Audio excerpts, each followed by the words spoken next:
I didn't expect to find my purpose in a jail cell. But that's exactly where I was 25 years old, cold concrete beneath me, a scratchy blanket, and one mistake too many. Drunk driving. Again, this time, no one was hurt, but it could have been worse. I knew that. The officer said it. The judge reminded me.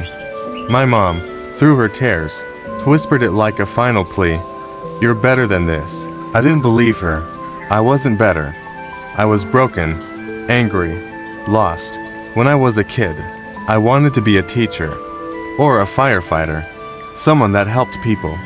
But somewhere along the way, life dimmed my dreams. My dad left. My grades slipped. The crowd I ran with lit matches to every good thing I ever had. By 20, I was drinking to escape. By 24, I was crashing at couches, working just enough to scrape by, faking smiles and dying inside. That jail cell felt like a mirror. Every lie I'd told, every promise I'd broken, every time I said, I'm fine, I wasn't. That night, the chaplain came by. I didn't want a sermon. I barely looked at him. But he left a small Bible on my bunk. Said, Matthew 5. That's where I'd start. I didn't touch it. But around 3 a.m., with nothing but silence and guilt surrounding me, I flipped it open. Just to see, you are the light of the world. A city set on a hill cannot be hidden.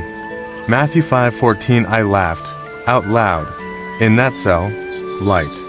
I was darkness wrapped in skin, but I kept reading.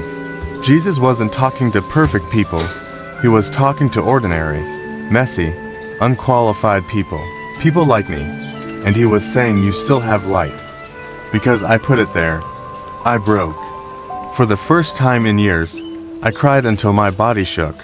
And then I prayed, God, if there's still light in me, help me find it.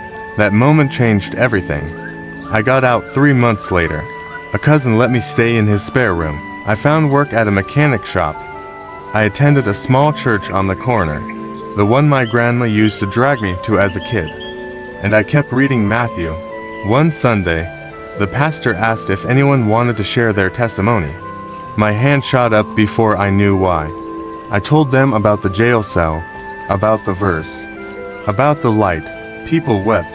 After the service, an older man pulled me aside.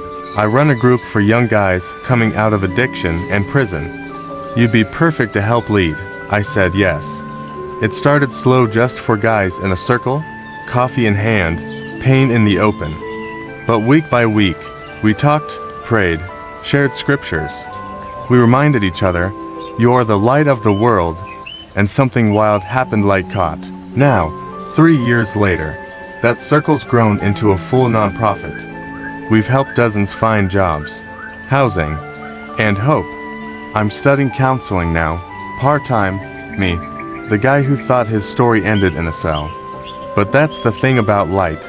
Even the smallest flame can pierce the darkest night. Jesus didn't call me to be impressive.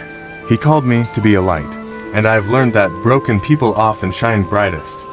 So, if you're sitting in your own kind of jail cell, real or metaphorical, know this. You still have light. Because he put it there. Share and comment this if you believe God still writes the best stories.